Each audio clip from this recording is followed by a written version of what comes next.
Good evening, everybody. Welcome to the Birds and Bods Podcast, episode 7, actually. I'm your host, Michael Zaitlin here, flying off the airwaves here in Kamloops, British Columbia. Thank you for taking the time to load up and listen. If this is your first time tuning into the Birds and Bods Podcast, it's my kind of take on that casual dialogue between friends. The main objective is to invite people who I'm close with and who I'm kind of interested in due to their hobbies, lifestyles, and all that funky stuff that makes an individual a unique part of society. My goal for you, the listener, is to just kind of feel like you're sitting around with a group of friends, enjoying some conversations, and just coming about naturally in the flow states.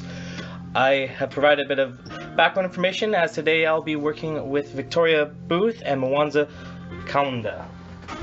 Oh, fantastic. Anyways, we'll start in a moment. And we're back. Hey, everybody. I'm here with Victoria and Mwansa today. Would you guys like to introduce yourselves a little bit? Sure. My name's Mwansa Kaunda. I'm fourth year TRU student. And I just really like understanding how people work and what makes people tick. Yeah. And that's exactly why I'm here. Sweet. Well, thank you. Before I guess keep going, thank you guys for coming. I know we've been working around like scheduling, figuring it out. I'm glad we got it midweek stuff. I know we're all busy here.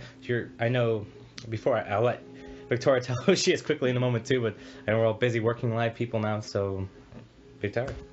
Hi, I'm Victoria Booth. I just recently graduated in October from the Bachelor of Arts program. Woo-woo. Exciting. And my major was Psych and minor History. Sweet.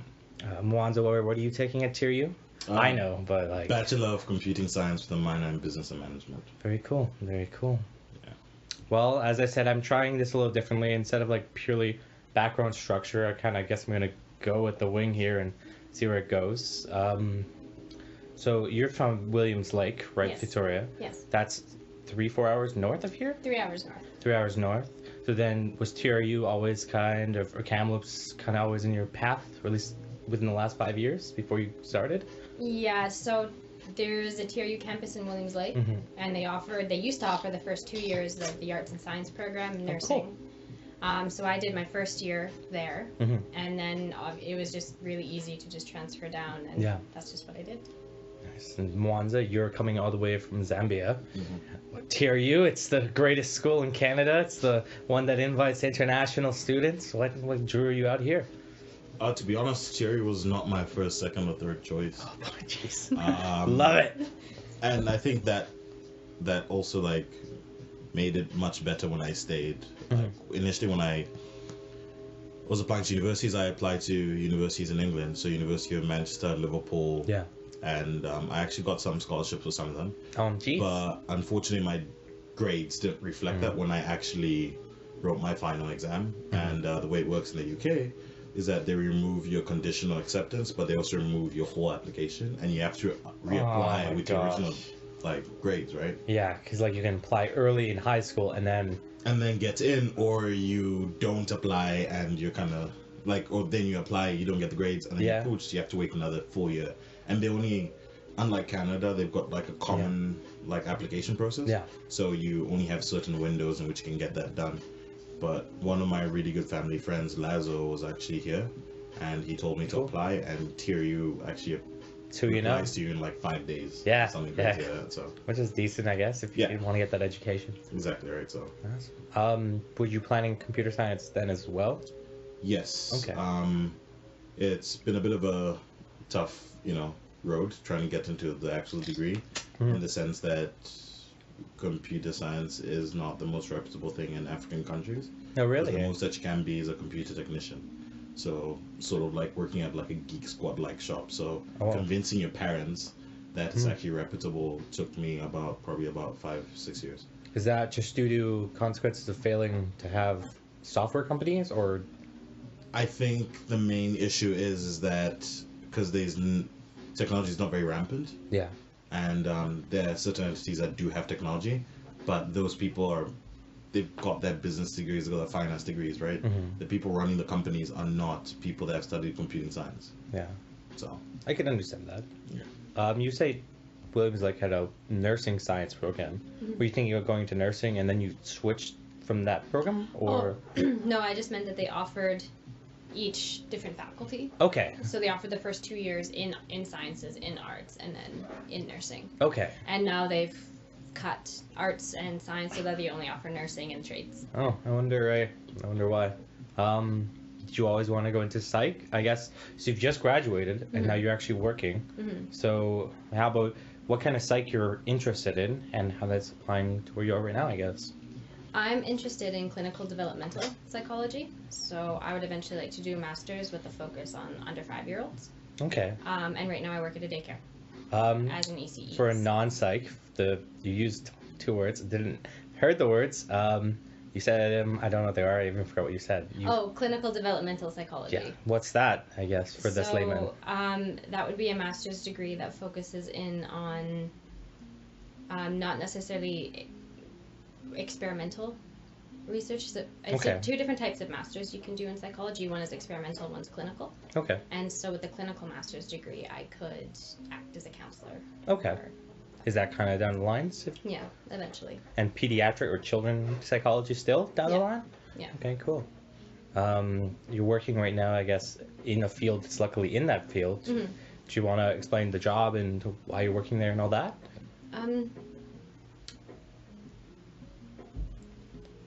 Yeah, no, it's okay. Wanda, I know last year, really coolly enough, on topics of work, that you were working for the British Columbian government in forestry and resource renewability? Yes. That's part of it, obviously. That wasn't the faculty section, but that was a part of it. Yeah. Do you want to explain, remind me, so then I can maybe think about stuff on that? Yeah. I also can't share too much information, but... well, yeah, sure. I did something called co-op, which is cooperative education. Yeah, through TRU. Through TRU. And that gave me the opportunity to work for the government. Nice. And I was a business analyst, which in layman's term is just someone that is in between, is like a computer expert, but doesn't build something, like doesn't write code or anything else like that. They learn how to use the system and they're administrators on the system. So I did that. I've been doing that on and off for a year and a half, and then I actually got a job with them. Really? So then you're already set when you leave here too, eh? You know, fingers crossed. It's like part-time work, and it's the contract ends in March, and I graduate in April. So hopefully, I'll be able to apply for internal government jobs from there. So I don't know, since I'm not. Since you're an international student, are you becoming a permanent resident to work for the government, or is that something you can jump into anyways? It's kind of difficult. I think the permanent residency idea, where it's just like you just given it, like sort of, is sort of like one of the longest myths, I think. So you have to work outside of your school for a year, and then once you gain that experience, you then apply the different avenues that you can do that. So obviously working for the government, because it's service, does add more. That you go by point system, add more points. Yeah. But other than that, I could go to any company and hopefully I'll be able to get that. Find ways to get more points. Yes. Maybe not right away, but I'd love to actually go. I know you're a really smart guy and you really like systematically approach things. Yeah. I would love to know more about the immigration system through Canada, because like I don't know anything about it, and I've known a lot of people talk about it. Like I think the most interesting one is that foods is one of the best ways to get into getting points and stuff. Yeah. But I won't dive right into that. What were you guys doing today? I guess were you were working most of the day, and did you not want to talk about work, or you're just kind of feeling like just don't have much to say about it? My job right now is more transitional, if anything. Cool. Because I don't really see myself being an ECE for the next like 2 years, 3 years. Okay. Yeah. Kind of thing. So it's kind of work is okay. Yeah. I really, really love it, but I know what you mean. Yeah. It's stressful. It is and especially knowing that's kind of where you're going. No matter even if, as you say, 2 years, and that's a good chunk of time. My longest job is about 2 years. I had a couple jobs I've done to about 2 years, and after that I'm like, okay, I'll do something else. I mean, they're kind of basicer jobs, I guess. Subway for 2 years and stuff like that, but it's a ways ahead. Well, I just recently got a job as a casual at a homeless shelter in Kamloops. Really? So I've been working there weekends too. That's really interesting. So. How's the homeless, like, have you done all the research into how the homeless situation here is in Kamloops? CMHA has recently gotten a lot of funding to start a lot of projects, which you've probably seen. Yeah. And so I think the homeless population here will have a lot of avenues to try That's and good. hopefully uplift themselves out of their Mhm. situation. That support is all they really. I wouldn't say it's all they need, but it's one of the biggest parts of the.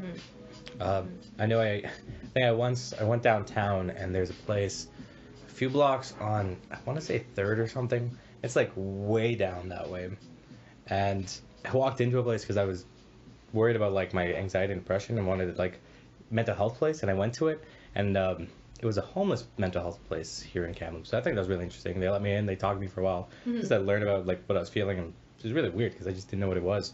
And they said, yeah, it's for homeless people here in town. We get funding from local contributors, and I think that's.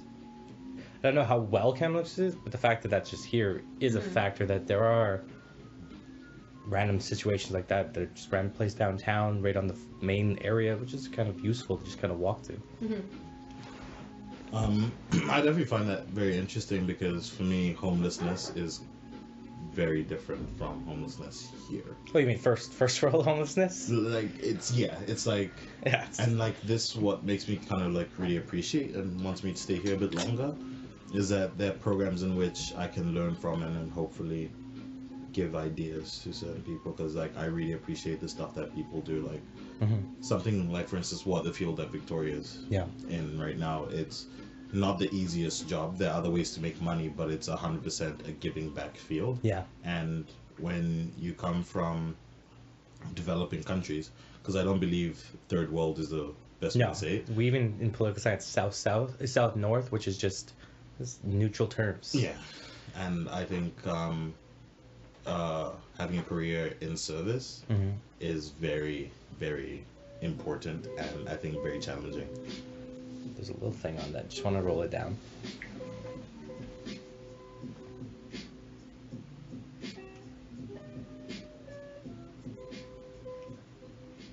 Yeah, no, I think that's for sure. What kind of... So do you want to go back to... You said you want to stay longer. Yeah. Do you want to get that permanent residence? Or do you want to possibly go back to Zambia?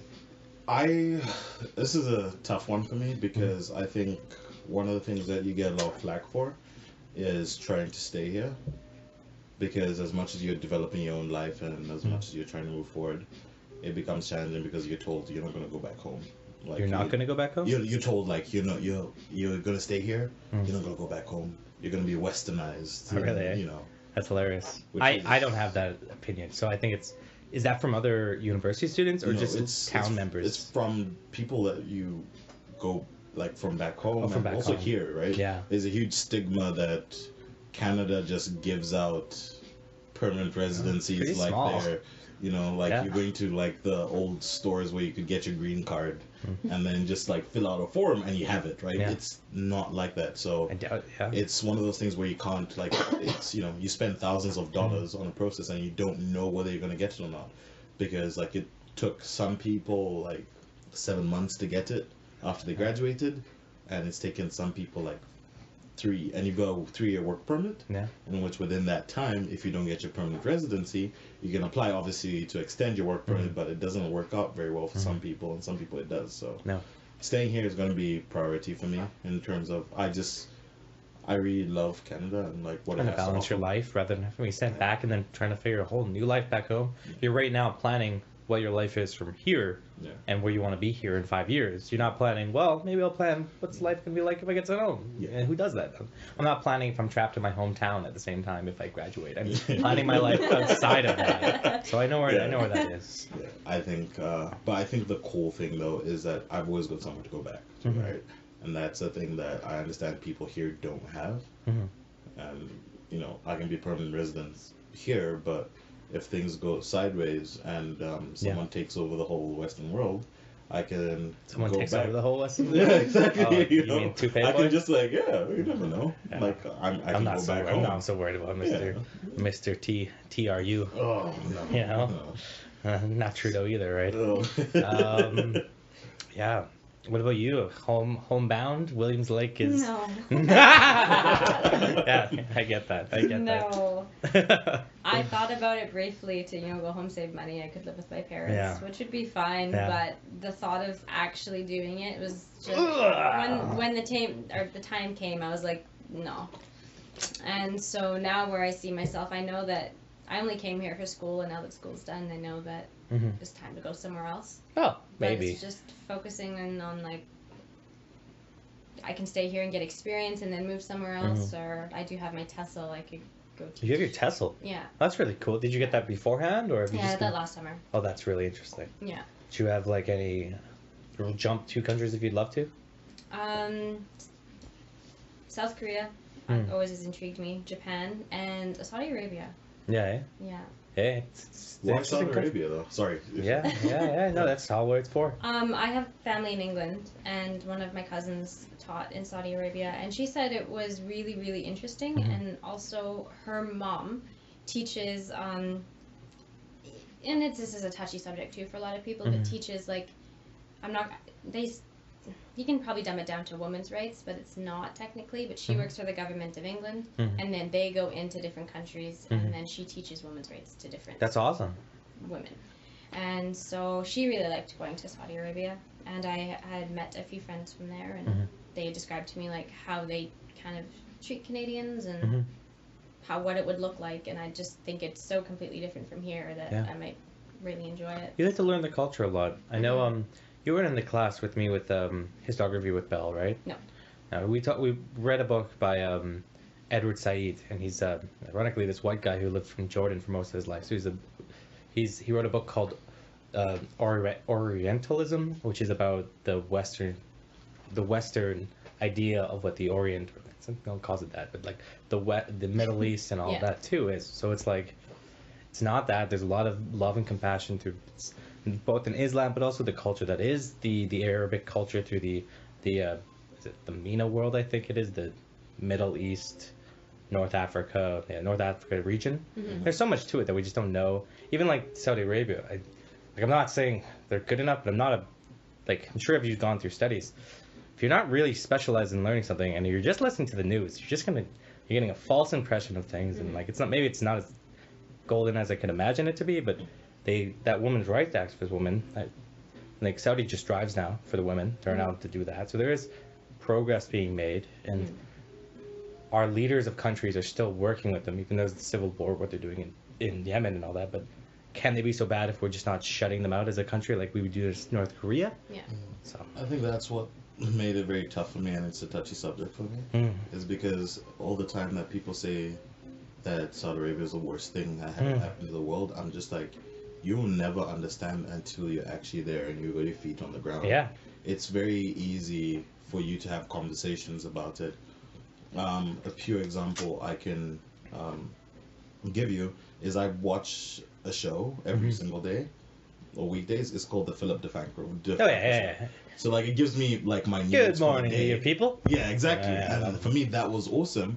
But this week he covered a story, but he didn't cover a certain aspect about it. And then I realized the image of that person was completely skewed. Oh yeah. And normally he doesn't, because I know. normally I Feels do good. my...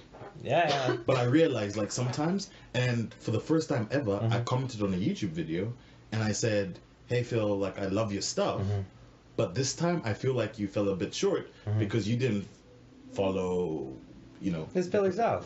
and that's just media in itself. Yeah. And sometimes media, it's to like clickbait and just like, and I'm just like, that becomes tough because you never even know. Actually, that's why my first two top choices would be Saudi Arabia or South Korea, because I really hate when I tell people that, and they're like, okay, well, South Korea's really close to North Korea, so obviously you'd be in danger, and then Saudi Arabia has all of this bias against it, so like you'd be unsafe there, that would be horrible for you.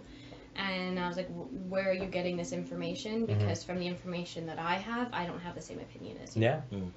And it's like South Korea is one of the most technologically advanced countries in the world, and I think it'd be amazing to go and visit. Oh Yeah. And if it's dangerous for you in South Korea, it's dangerous for everyone, because if something happens, the world's gonna deal with it. It's not gonna be like some crazy stuff will happen if something with North Korea happens, which I doubt it will. And I think perception is the worst thing. Like, this is going to be a controversial thing I'm about to say. It's all the way. I have certain reservations about the UN. Sure. Why? Because they spend billions of dollars on getting people to donate a lot of money. and they have a lot of qualified people. Yeah. But I think they are a lot of qualified people that earn a lot of money. They're not really dealing with some issues. I don't know how to resolve these, and I think it's just an entity.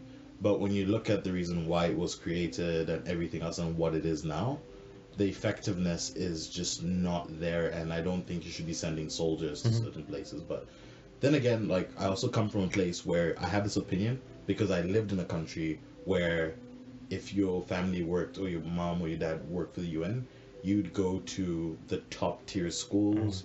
Your car can never get stopped because it's a diplomatic car. You've got a diplomatic passport. Like, there's a certain lifestyle that's associated with it. In Africa. And they don't send that anywhere else. Yeah, exactly. And I think that's things that you don't get to see. You get to see some of the good work they do, but like, the good and the bad, there's a very, very thin line.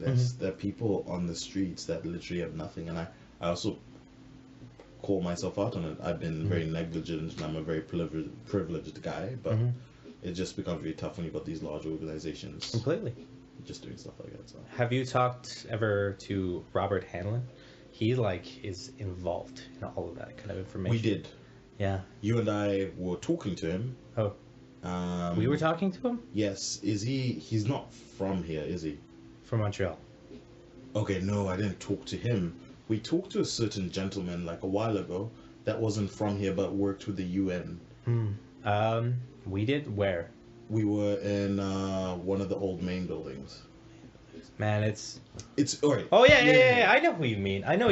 You mean like you mean this guy? Oh shit. You mean that guy? Yeah, that guy. I think his name's Tom. No, Tom's not the guy in my class. He's from Belgium, and he worked for the soldier. He was a soldier for them for a long time. And he had the same sentiments I did. Of course. Because he was saying that there are a lot of people getting paid a lot of money that are just not doing their jobs, and we had the same opinion, and he worked government bureaucracy. Yeah, and that was like one of the conversations that like really resonated for me, and that's why I really appreciate like stuff in Canada, because like there's a lot more transparency as regards to how things are, and just another controversial thing I'm about to say, people in Canada don't realize how free they are. Oh yeah, we're pretty free.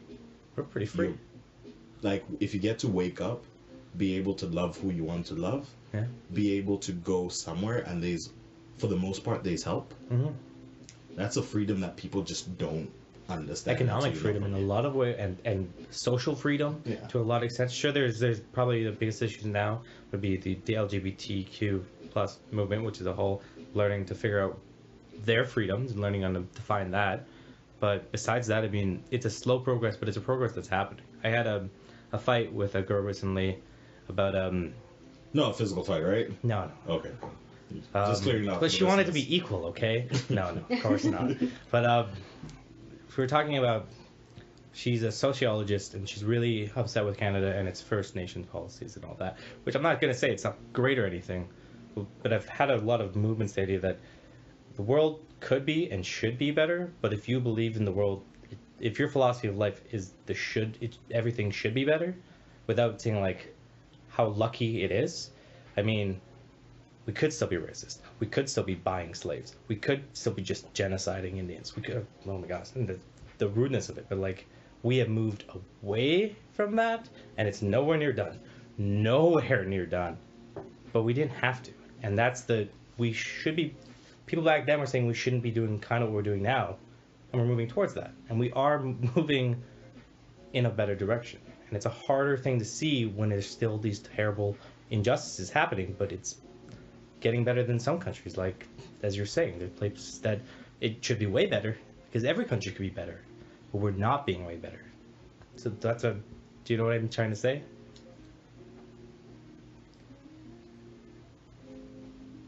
Kind of. It's one of the things that I find here is, it's the same thing as when you're a child, like you're playing hide and seek, and you sit in the middle of your living room with no furniture there, and you throw a blanket on yourself. Everyone can see it, but you're acting like you're invisible, and I think that's my issue, is that with Indigenous issues here is that there are a lot of Indigenous issues, and they are throwing a blanket over it, and it's like, oh, there's nothing to see here. Well, playing hide. I agree. That's my sure. opinion, which is kind of contradictory from yours, because It's not contradictory at all. Mine is that we could have just said fuck the Indians. Like that's what we could still be saying, and that's stupid as hell. That's something that is a thing that we don't do, and we didn't. People don't have to be good. We choose to be good, and we aren't perfect, and we're not there yet. But we don't have. People are terrible. People do horrible, horrible, horrible things, and it's a slow process. Maybe not even slow, but it's a process that I'm glad that people are trying to. Though, as I'm saying, the First Nations issues, they're not dealt with. I'm just saying they could be. We could have not done the process we're making on that way. It's a hard topic. It's one of those really hard things. I don't really have a philosophy based around it yet either. Just it's a gut instinct. I'm thinking if you want to make a basis on conditionals like should, could, would, like you could go on for ages. But I think a lot of people right now are upset with it because not only is it a slow process, but it's also a lack of recognition of wrong being done in the first place. And Mwansa talks about being free in Canada, but yet white people have been freer in Canada for longer than First Nations people, and it's just a lack of recognition on that. And the sentiment against even pushing forward Aboriginal rights is huge in Canada too, because they think that we already get handouts. Yeah, hey, that's stupid too. It's, I mean, it is what it is, but. Trudeau, though, just recently, I mean, I don't know much about the history of prime ministers saying sorry and continually doing that. And I'm not saying that is just a cure, and it's more like the recognition. It's a slow, and there's also that thing he had a while ago with the elders, and he was rude to them too. I watched that a while ago. But it's the process of a prime minister doing that is one step towards, and there's a lot of steps not being addressed at all. But it's, yeah. Well, I actually know a lot of people from Williams Lake who are part of the Chilcotin, which is where he went to a few weeks ago to go and, apologize for the 6 chiefs that were hanged. And that was a really healing process. Everyone who was involved was happy. Well, not happy, but... It's a good thing, and that's a process that needs to be done and continually done. And it was just, and then again, it's just a simple step of recognition. Like, yes, there was a wrongdoing, and now the federal government is at least trying to make it a little bit better. And a lot of people say, well, what does an apology do? But I think that in itself just completely undermines what First Nations culture is, which is healing. And something happens and you heal. Like, you have a long braid, a loved one passes away, you cut it. That's your healing process. That's how you grieve. So I think he's doing a really good job at recognizing what First Nations culture needs in order to move forward. And that's what I mean. I'm glad there are people now trying. And I'm not saying it's there, but like I try and learn about Indigenous cultures when I get a chance to. I've talked to a few people in working industries. One guy I knew made handmade drums, right? I just talked because it was just interesting. We were talking about random stuff, and he started bringing up what he was working. I was just interested in listening to the guy, just like another person. And I was listening to this conversation. We had a conversation, and the fact that we can just do that without this, I don't have some internal thing where I think the First Nations is all inclusive, is it not? And Aboriginal is a certain group, or is Aboriginal all the three? I think is that not correct? Aboriginal are all 3 groups. Most terms are interchangeable. Are they interchangeable? That's so yeah. So the First Nation is that I don't have any thoughts against that, and I'm one person. But if there's, and I know a lot of people who are also like that, that there's also people who are like, oh, they give too much money from the federal government, fuck that, whatever. But I'm a percentage of a people that are now, they're nothing else different than us. They have their own different culture and their own thing, and that's how we should look at it. And that's a process. And it's not done. That's all I'm trying to say. What was very interesting, though, is how there are so many Indigenous issues, but you bring everyone else in and you say, well, this is everyone's culture. But then the culture that was initially there, you kind of like turning a blind eye to, which was very challenging for me. Like, Canada Day was a very tough one for me. I did go out with friends and we drank because it was a holiday. But Victoria and I also had this conversation too, like a while ago. I found it very tough to understand that you're celebrating the formation of a country that was off the basis of killing someone else. And I'm like, this was weird for me because in most African countries, or in some African countries, you celebrate independence from the people that oppressed you. Yeah. But here, the people that oppressed you are still here. Like, how do you create a holiday and then acknowledge that?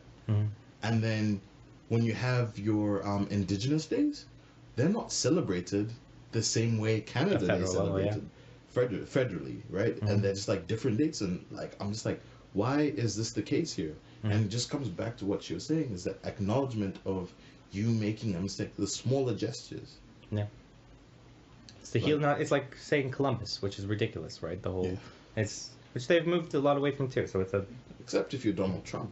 Yeah, but it's the bigot's finally in charge. What do you get done? No. Cool. Intense, deep. These are conversations. I'm surprised there's no beer, no drinks, no politics coming into this, right? Just some Gatorade and coffee. That's the best way to do it, right? Yeah.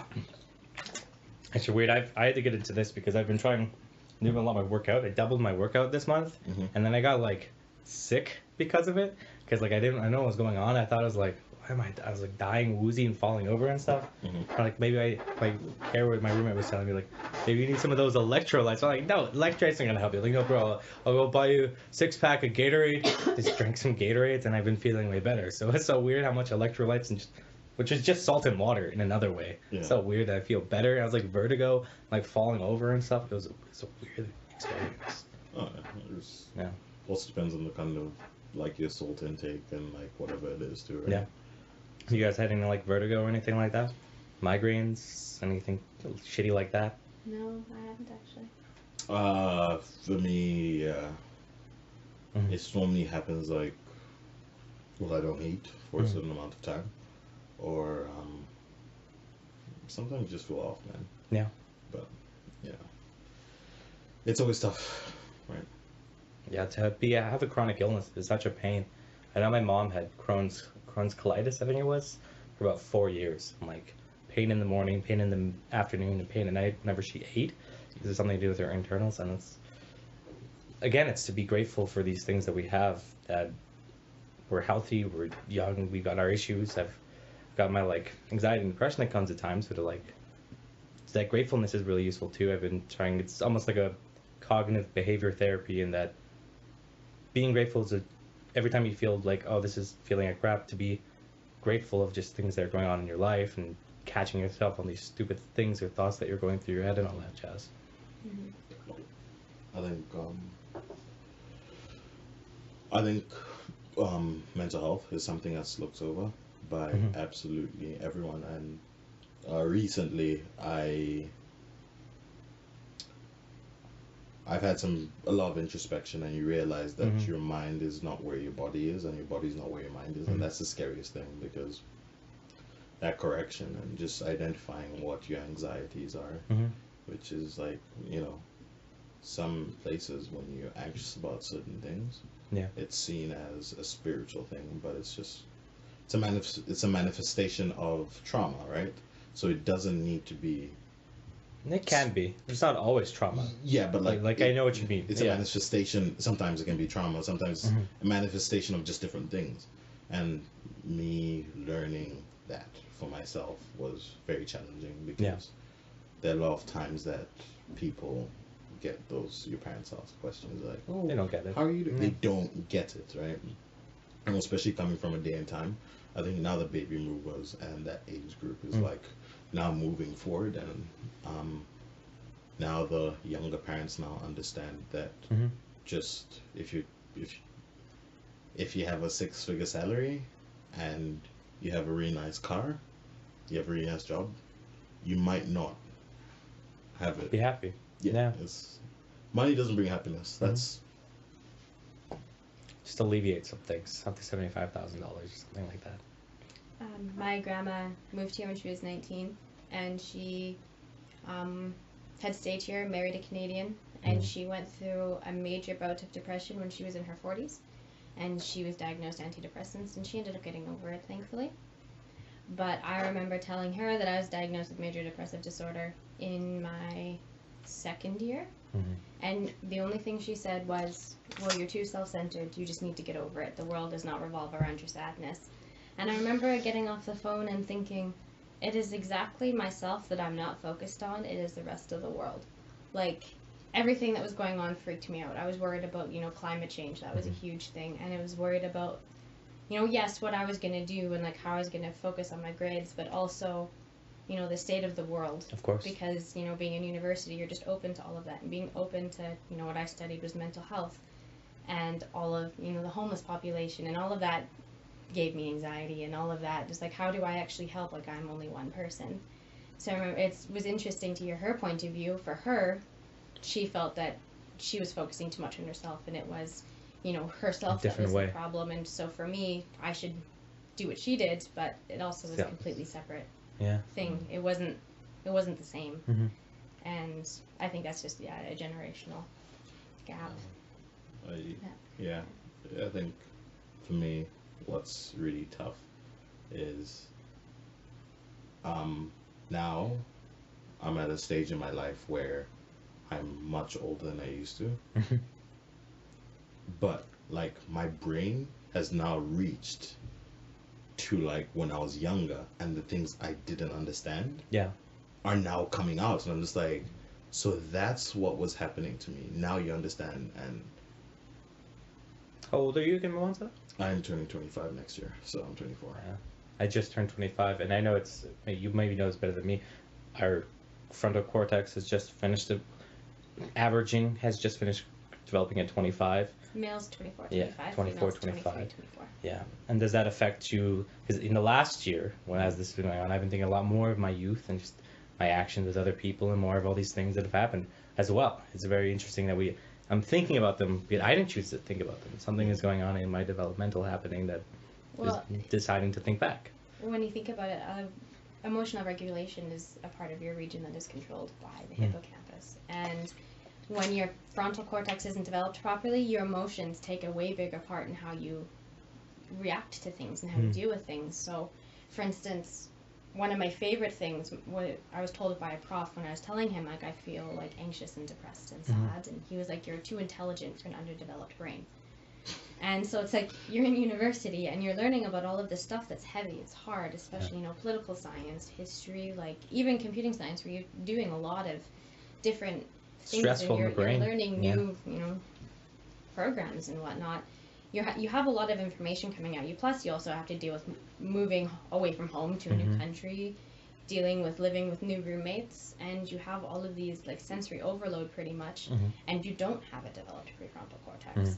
And so that's why a lot of people, who do take a year off, come back and they feel better. Returning students or mature students tend to do better because they have less of an emotional response to things than 18 to 21. So is it to 18 to 20? Like I got in via mature student because I started at 20, but it's still is not till about 25. Is that what you almost say then? 24, 25 for males. Imagine if people are like, start at 25, man, start university. I'm like, do it. Like, what? I guess. Oh, I wish I had taken a year off after high school. No. I think mine was just the pressure, because it was just like getting to university straight ahead, right? And you kind of forget, right? You kind of forget what it feels like to be your own person. I think that's the one thing that I've learned within the past 2 years. And like, I'd say Victoria is like one of my closest friends. And the difference between me from like when I was like, I've known you about 2 years. We've been friends like a year. Actually, I've known you more than 2 years, but it was like, but the difference between me from like last time until now has been huge, because like, I definitely agree that, like, I don't know which cortex was developed, but I'm way more self-aware. Yeah. Like, way more self-aware. I know what I like now. I know what I don't like. I know what I want to do. I know when I need to be alone, which is a weird thing, though. Yeah. I don't know if you guys just... I know what you mean. Recently found out when I don't need to see other human beings, because I'm fairly extroverted. So, like, being around people gives me energy. And I can keep on going and going and going and going.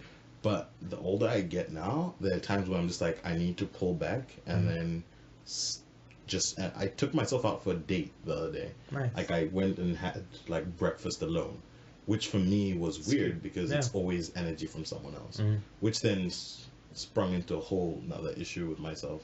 and just not being alone, but just the self-awareness piece. That's cool. We're on the opposite spectrum there, because I'm more of an introvert. Like I can extrovert when I want to, but I'm in the opposite where I'm like, I know sometimes I just like, oh, I spend like 3 weeks not going out to see anyone. I should probably like invite someone over, which is another reason I love this podcast, because I haven't seen you guys in ever. So like it's nice that like you're in my space, my little company place, but it's also like I'm seeing people, so it's really nice. But I know what you mean, that sometimes like, oh, I don't need to push myself. I don't have to go out all the time and join clubs and be out there. Like chill. I just do my own thing. I know what I like to do. I know where I want to go with my life, my own sense. I don't need to do that. So yeah. Is it the same as much for women, or man? I've been learning so much quickly about like, I don't know, is it gender studies or sexual studies on like the multitude of ranges of how it's not just man and woman and transsexual and all that. It's just so much. So like, it's not even like man or woman. It's just like there's so much that's even more complicated than that. So. I don't know. For myself, I genuinely really love to hang out with my friends, but I think I work so much, and I definitely like I spend my entire day, you know, talking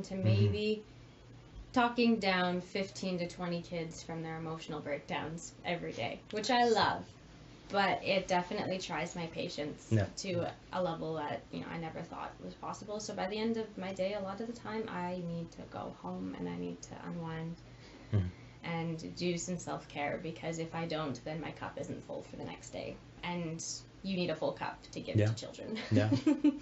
Like, that's really cool though. It's cool that you're learning it. I really wish I took more in psychology just to take it, because it's learning about that on yourself and being able to do that self-care and understanding that. Like, lucky you can read stuff online, but it must be really useful to like know that things. I don't know what I'm trying to say that, but it is really useful to taking psychology and learning, you know, like this is the basic, well, I'm gonna say template, but for human beings, and you're not alone. Like this is, you know, something that your brain is doing, your body is doing. These neurotransmitters are being released or not released at this time, so it's definitely helpful. Can power through a lot of things sometimes. Yeah, or you realize that like I really just need to sleep. Like I really need to relax, and I didn't realize how important sleep was. Oh yeah. Because I wake up at 6 almost every single day. Oh, even that's without, good like, for you, man. So it's actually not I love great. morning. Oh shit. Because like it's great, but when you never have time, it just because I wake up at 6.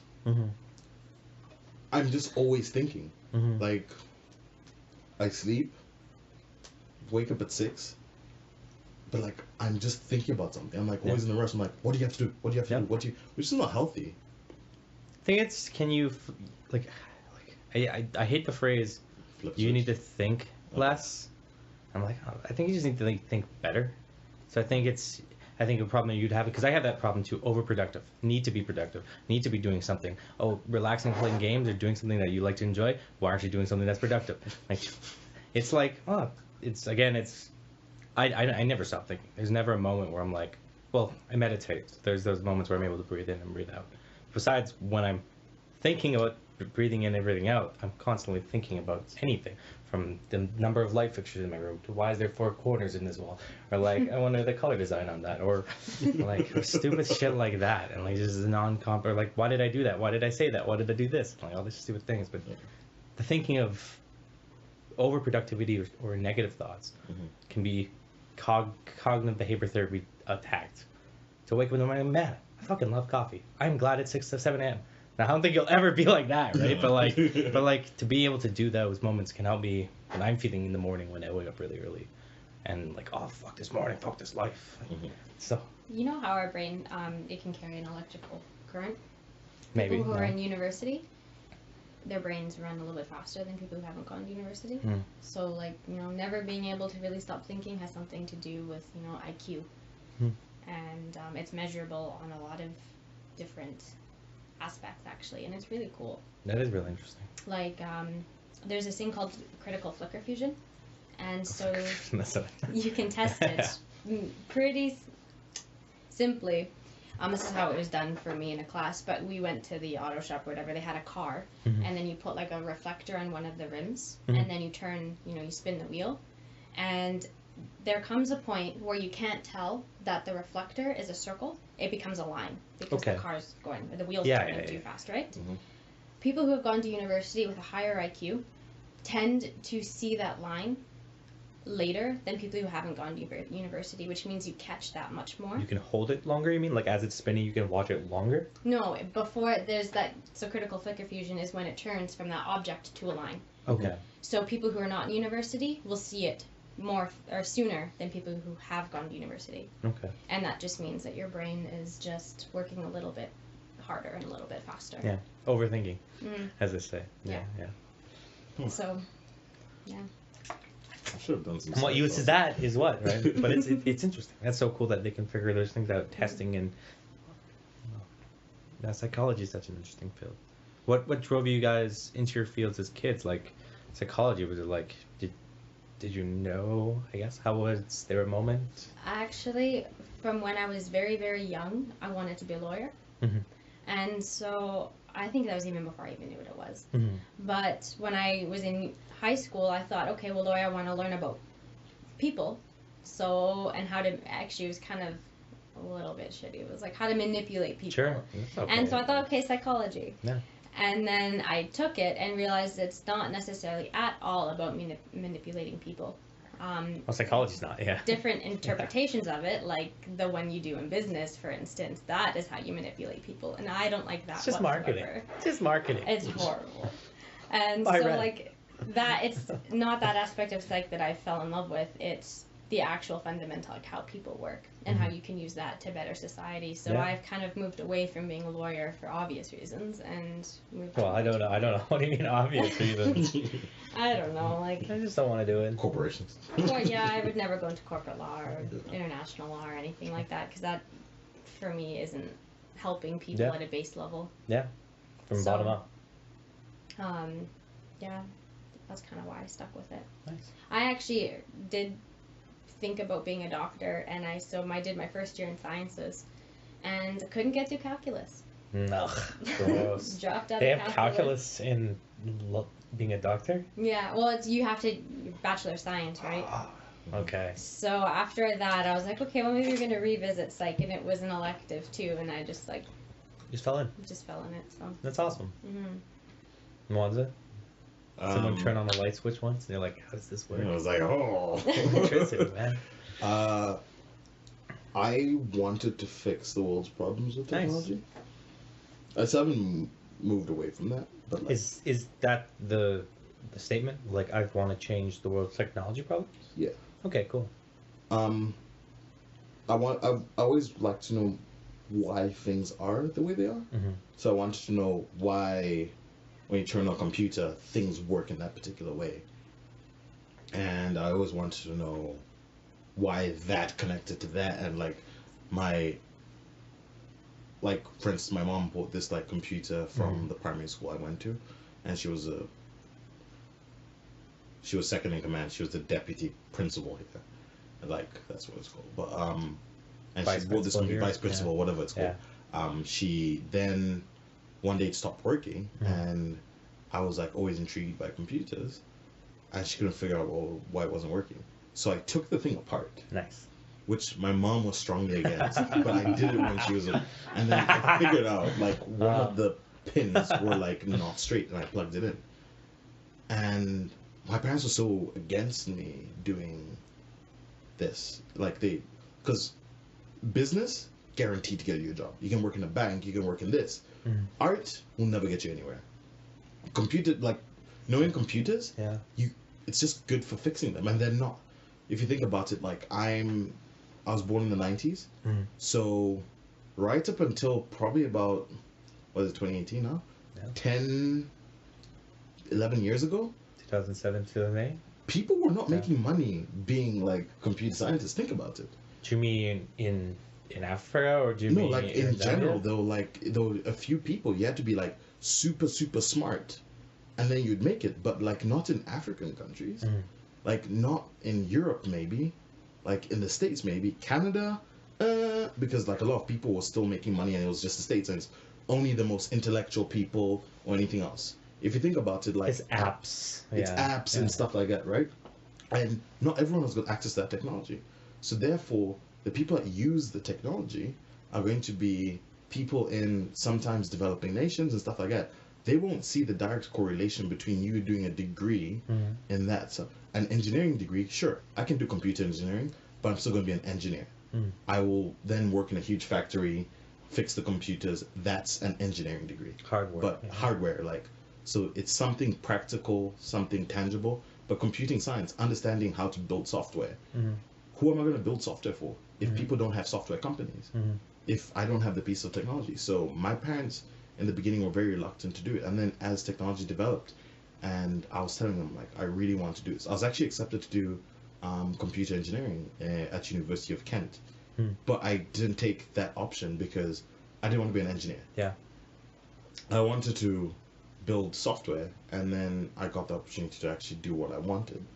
But now my goal is not even to build the technology anymore. My goal is to understand the people that use the technology and the people developing the technology, and Bring a bridge. being the bridge and being that in-between person. Because how many times do we have phones that we don't understand, or we don't get, like, some, it's not doing what you want to do. And that's why if I'm going to do a master's degree, it's not going to be computing science. It's probably going to be like in psychology or something else like that, because I want to understand why people are the way they are and how they interact with technology. Nice. I think that's a really good thesis basis too, and like it is a very unknown situation.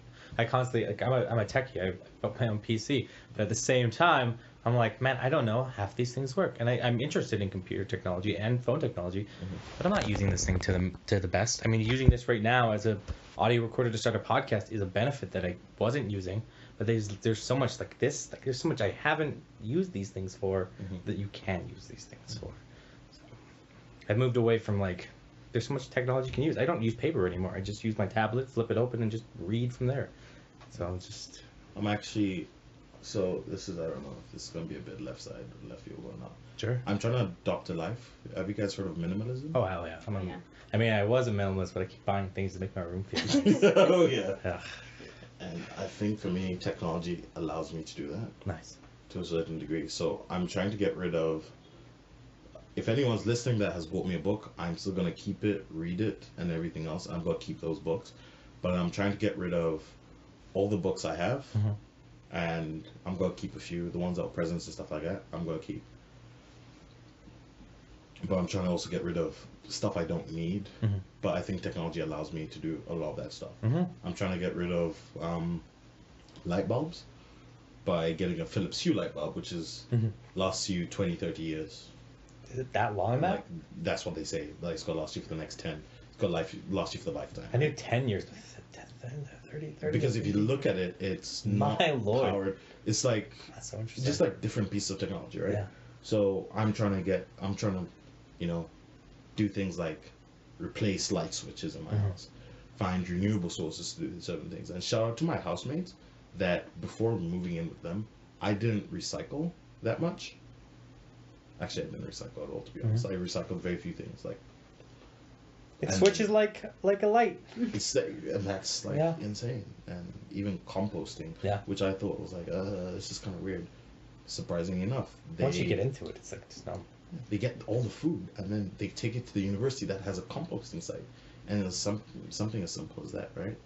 But I'm just trying to adopt a life where I only get things I need, and just trying to utilize them. But I keep on buying a lot of stuff. So. It's almost a sustainability lifestyle too. Yeah. I've been leaning toward the sustainable lifestyle as much as I can. I don't need to at this point. Yeah. Oh, we could all die. We don't have to be a good society.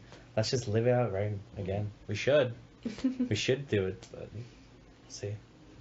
Do as much as you can, right? I'm with you too. I mean, in the last week, I went through my depression's back. Right now, I'm good to go with you guys because I literally skipped a week of school and everything. I just stayed home and didn't do anything for like the whole last week because I just couldn't do anything. So, look at the world, like the climate change report just came out. We have 10 years or 15 years at most, and like political violence and there's wars and civil wars and murder and all of these things, and no one is listening. So, I know where you're coming from too, and it's a weight. And like I try my best to recycle. They don't have recycling here. ACH. I assume TRU is going to bring it in, but they don't have recycling here. Everything goes to the trash. You think there's no recycling? Actually, let me not do this. There's recycling across the way over there. Yeah. The information I was trying to bring across is that if you picture a place that's got technology to do recycling, imagine the places that need recycling, like developing nations. Oh yeah, that's the problem, is that we preach so much about people within developed countries about recycling. You're not the people that need it. No. Think about it. Right now, there's this awesome thing I read in the papers, which is there's a person that's homeless. I don't like the word homeless. I like to say like they don't have a place to stay, because I think I think the stigmatism there is that whenever I mention the word homelessness, people associate a certain kind of person and a look and a stigma to it. So I don't like using certain words like that. But people here are not the people to be educated. It's people in developing nations that you should teach to put plastic away, to where biodegrade. There are places where they're so filthy, and I can take you guys those places, but like, you're not the people that need to learn. You're not the people that. I accept that you. We should keep learning, and I know what you mean. I know what you mean. Yeah. You can agree. I know. I mean, we had a big issue recently here in Canada, which in the fact that China doesn't recycle a lot of things of ours anymore. So actually, we're having issues that we're having to relearn how to recycle in a sense. Because the reason that this country looks so good too is that we sell all our recycling to China and other countries, like electronical waste and all these things. So, have you guys seen that video on Facebook feed sometimes where the guy makes like elephant sculptures and giraffe sculptures out of the flip-flop sandals off the coast of he's a coastal guy, but it's a really interesting video. He gets tens of thousands of flip-flops because he's across from India, and they just wash up in the ocean. So he like colorful flip-flops and makes them into these beautiful like sculptures and sells them for eco sources. It's really interesting. That is really cool. Yeah. It's actually something really funny. I listened to a lot of slam poetry, and there's a guy called Rudy Francisco, and he did a poem about a guy in Mexico that takes guns that were used for gun violence and confiscated by the government and makes them into art. That's beautiful. It's very poetic in itself. Very Game of Thrones, Iron Thrones. Yeah, exactly, right? Yeah. Like, think of it like a gun that was used to kill someone is now used to bring someone joy. So, in a sense, not the same thing, but I don't know. No, I think that's also what art's for too, right? Being able to. The object isn't the problem; it's the action that it's used for, and being able to turn a gun into something beautiful shows that it's not the gun; it's the issue deeper than the gun, right? Yeah. Whatever, from drug issues or whatever, right? Cool. That was a tough one for me, but That's good. Do you have anything else? It's been about, I think, 45 minutes. How long has this been going on? Hello? Ding. 57 minutes. We can keep going, not, whatever you guys are up to. I messed up plans. Sure. Yeah. We can go for a little bit longer if you want. Sorry, you good? Yeah, I'm good. Okay, cool. Yeah. Sweet. Because we can go a little longer, I'll guess before. Since it's not a structure anymore, I normally at the end instruct her. Is there anything, have you guys listened to the podcast much yet? I've listened to bits and pieces of them. Yeah, that's okay. It's not for everyone too. Like I've been really getting into podcasts. That's why I'm doing this. Is there anything from what you've listened to for improvement? This is a different episode too, where it's structured that you guys are sitting here. It's normally I set up like background information, hobbies. Usually I pick something on YouTube to watch just to kind of talk about, and then I end off with this. But this is different, where I'm just trying to go with the flow and talk with people. Yeah. I kind of like this because we got into some really deep stuff that I actually haven't talked about in the open. I know what you mean. Anyone rather than like. It's vulnerable in a very strange way. So, and because like it's the phone's like just right there. You don't look at it as much. I'm not looking at the phone, I'm looking at you guys. I'm like, all right, this is a conversation I can have. So I think it's pretty cool. Yeah. I like this. Yeah, it's definitely strange. Like, I already feel like shit for like my philosophy on what I tried to explain earlier is definitely not worked out. It's a kink set, and it's something I've been thinking of a lot recently because I've been watching a lot of things on this, and I had that argument just recently. So it's more like I'm still trying to develop this thing that I'm trying to explain, and maybe I need someone else to help me explain it too. but I already feel like a jackass because it does. I know it sounds like it's a dishy thing to say. I'm still figuring it out, but I mean it's vulnerable. It's awkward. It sucks to bring them up. Luckily, the viewership's like 10 people, so you're not gonna like ruin your life here. But it's fun. I'm glad I get to see you guys here today. I haven't seen you in like almost a month. You missed my birthday, but that's okay. I know, But working. we got to do the other thing. I forgot where we hung out last. I keep seeing you around. I really wanted to have you on. You know, just this random stuff. I really like you, Mwansa. I've liked you since I've met you. I think you're a very interesting guy. My birthday. Yeah. Your birthday. Yes, because we were by the stairs having a conversation. Yeah. Yeah. Do you know me and Mwansa? Sorry, I'll let you finish. I know I can hold that. I'm actually about to talk about what you're about to talk about, so I think I'll let you go and say it. Sure. Well, I mean, did you know me and Mwansa first basically met when we were co-opted into the Trusu? What was the name of that party? Try You. Yeah. Where we Try You. This is my second year. Your first year, I guess. No. That was Second. my second/third. And we ran for a student union. And Oh, that's right. God. I'm Yes. so glad I lost. You did tell me about that. Yeah. So glad I lost that. If I had to do that for the next year, I would have shot myself. What was very interesting was actually Michael was filling in for someone, the president at the time, who was away. Ryan Shinduro. I wasn't gonna mention names, but Yeah, there he is. you were Blessed. filling in, Yeah. and it was one of the most. It was like it was the pressure from that job. That's so intense. It was like, so intense because your name gets signed off on so many different things. Oh, yeah. And Michael stepped away and he was like, I think I need me time. And that was the first time Get that. I realized that it's tough It's a lot of work. being like in front of a camera, in front of papers and stuff like that. Because people would always come to you. You'd be in class and people were coming to you for questions. So what ended up happening was that they came to me and they were like, hey, you can't exactly be president, but you could be chair of this thing. Yeah. And they came to me and were like, hey, do you want to do this? Yeah. Man, that was some It's of a the lot of hardest work. stuff. Yeah, it was a lot of work. My You biggest made the amount of problem. work. My biggest problem though is I could have done the work. I just didn't believe in what they say. I don't really believe in the student union. I'm glad we have one, but I'm just not as far liberal as there. I'm a liberal more or less. I'm conservative in many ways too, but I'm just not as. I don't want to be speaking on things that I haven't researched, and then just say, "Oh yeah, this is what the student union is doing, and this is how we should do it." I don't know that. I'm not gonna just listen to Alex shove it in my mouth or Nathan Lane to tell me what I should say so people hear what our students need.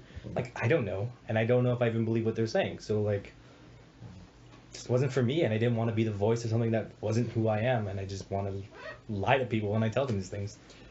I for one believed in what they were saying. I think they have the right part, and that doesn't mean they're doing the right thing. That's fair. I think the challenging bit for me was I ran out of time to do certain things because that kind of consumed my life. That's a lot. Yeah. So what I did is I talked to Nathan, who was, and then I told him like I'm thinking I need to step back Yeah. because I need to focus on graduating. And the conversation we had was awesome, and That's I good. thanked everyone there, and I like completely like withdrew myself. But he's a great guy. Yeah. Him and Alex are fantastic. I didn't know Leaf as much. I know Natalie. Yeah, Yeah, I don't know know that well. everyone in the office 'cause Yeah. we used to hang out. They're all with good them. people. They're all really good people. I mean, Mr. Hickson's in there now, Oh, yeah. and running the world. Fuck, I love that kid, but he's so funny. Actually, we're gonna cut this part out. Oh, It's Cole's been interesting. I love Cole a lot, but recently I've been having a lot of issues with him. Just recently, he seems so. I don't think he buys what he's saying anymore. That's what's been getting me recently. Because when he started, I thought he was kind of into it, but recently he's been very like so into it. But I don't know if he believes what he's saying, and I can feel that inauthentic. What's the word? Authenticity? It's gone. Whatever that word. Yeah. I've been feeling it more of him recently. It's just been kind of weirding. I'm like, Cole, why are you being so fake?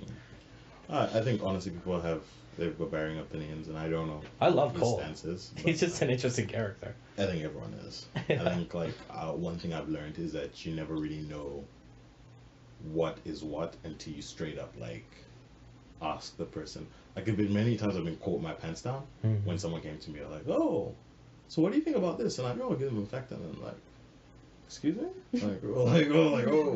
Like, one interesting thing was when I was trying to get extended health and dental care for TRU students. When we were running around doing that, and I was with you when doing this, there were lots of people on campus that thought it was about MSP, like the medical service plan that international students already have, but you have to pay the highest tax bracket. So if you think about it, it was like $75. So like it'd be the equivalent of you earning 6 figures. Nice. So that's how much you have to pay because it caps out and everyone has to pay them at maximum. So they thought it was about that, but it was the university allowing international students kind of subsidized, to get extended health and dental care, which impacted none of the domestic students. But like a lot of people were like, no, they don't deserve health care because they don't pay taxes. And I'm just like, this is not what we're talking about. No. So I was trying to talk to a dude and we're having a referendum, and he didn't understand. He thought what I was saying was that TRU is going to, I don't know, lobby the government to give us healthcare. It's just collective buying power. Yeah. I mean, you have an institution with 14,000 people and 14,000 buyers. You can go talk to insurance companies and be like, hey, if we work together, can we not lower prices? Which works. Yeah. So. But they thought it was about general healthcare and that people that weren't born in Canada should not be entitled to general healthcare and should buy into it like everyone else and pay more. But Students because they were misinformed, which is another thing we've been talking about. They're so stupid. Like, I'm stupid. I'm not going to say I'm not stupid.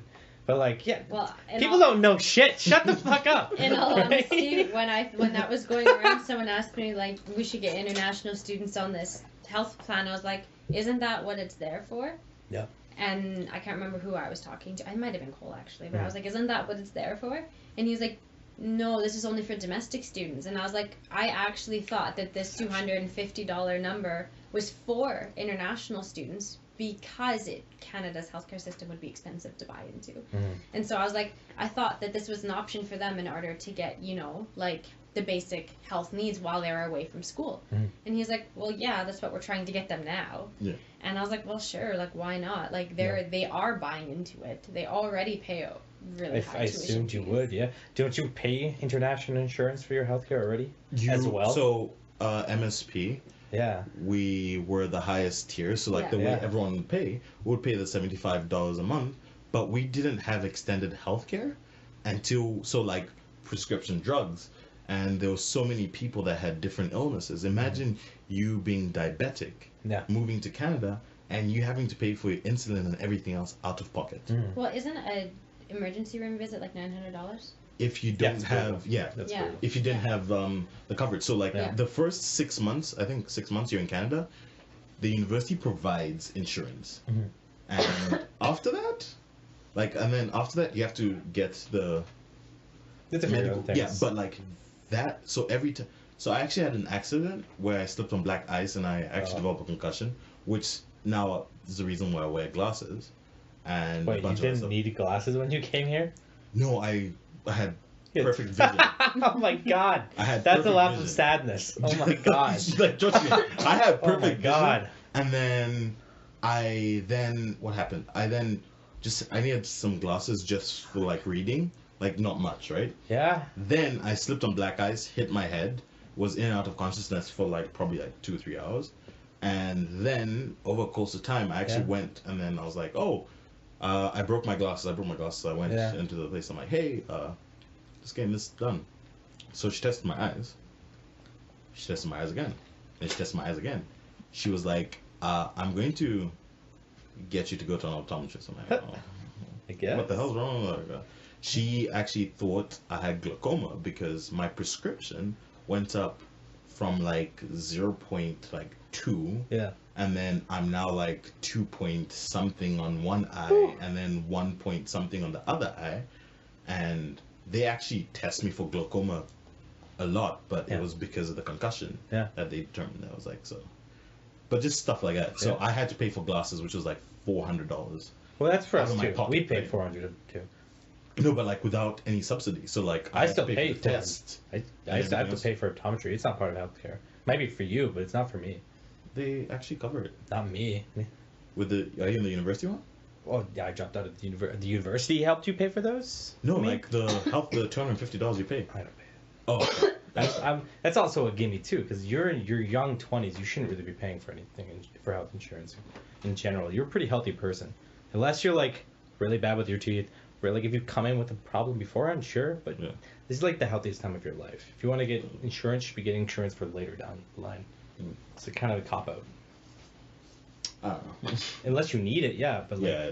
for I'm me, blind as shit, so. yeah. I'm healthy. I'm very healthy. I take care of myself to a decent extent. Brush my teeth and make sure like I take care of myself. I shouldn't be falling ill anytime soon. Yeah. So I get it as just honestly, it's because I'm not from here, so anything that happens Yeah. to me can for sure, just boom. go down like a certain hill, and I need to be able to pay for surgery or whatever it may be. So it's just that if anything happens, because what happened was I got a $900 bill for an ambulance ride because I wasn't actually covered with insurance, the same thing you're talking about.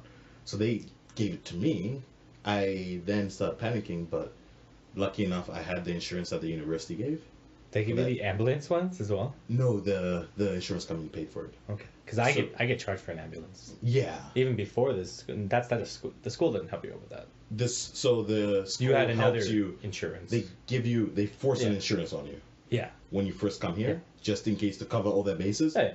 But there are a lot of people that didn't get the insurance, and then had to go in for like major surgery, and they've got $15,000 in debt or like Yeah, $10,000. Because surgery's not cheap. Like you can't just pick out someone like close your eyes and be like, "Yep, open heart surgery from you."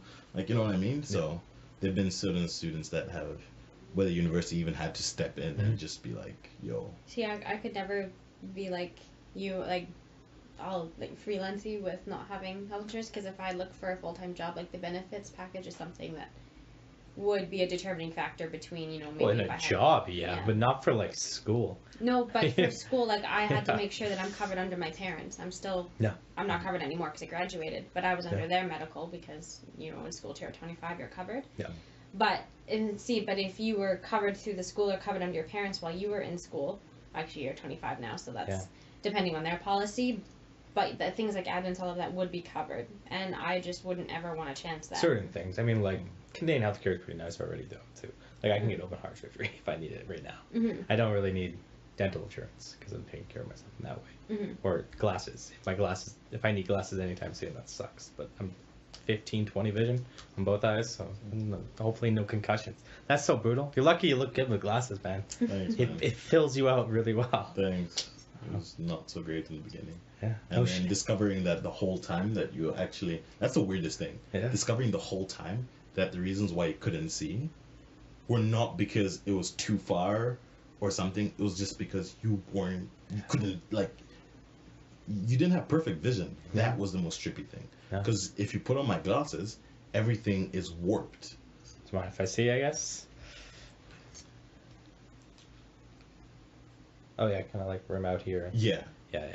So like for me, like right now, I can't see anything on those posters. I can barely see your face. I can see Victoria's face, but nothing else. I can't read any of that text. You have very interesting glasses. I'm pretty good at like putting glasses on and being able to think it, but I can really feel it up here in your north side and right here in your bottom left side. So if you actually like, there are different prescriptions on each of that. Yeah, but it's even prescription based on top and south, but I don't see. Because I've also got stigmatism, which was developed after concussion. So anyway, that sucks. I'm glad that's the only thing that happened to that, because then it could be way worse. But like the thing I don't sucks. know, but like that's another thing too, is like I was let out of the hospital the same day. I don't think I should have been. I was not allowed to touch my phone for a significant amount of time. There's nothing they can do for concussions, though.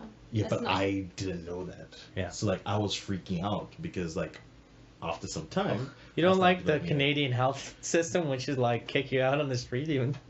I don't know. It was just like I just didn't know what concussions were. Yeah. And you couldn't look at your phone, so you couldn't look at what a concussion was. It's like, hey, you stranger, can you look at my phone and look up concussion? Concussion, yeah. It was like very weird. Yeah. Mental health is really important, guys. Yeah. Yeah. That's very anxious prone, yeah. Yeah. Sweet. Do you guys have any thoughts, questions you'd like to bring up or anything like that? I don't think so. No, I think I'm all.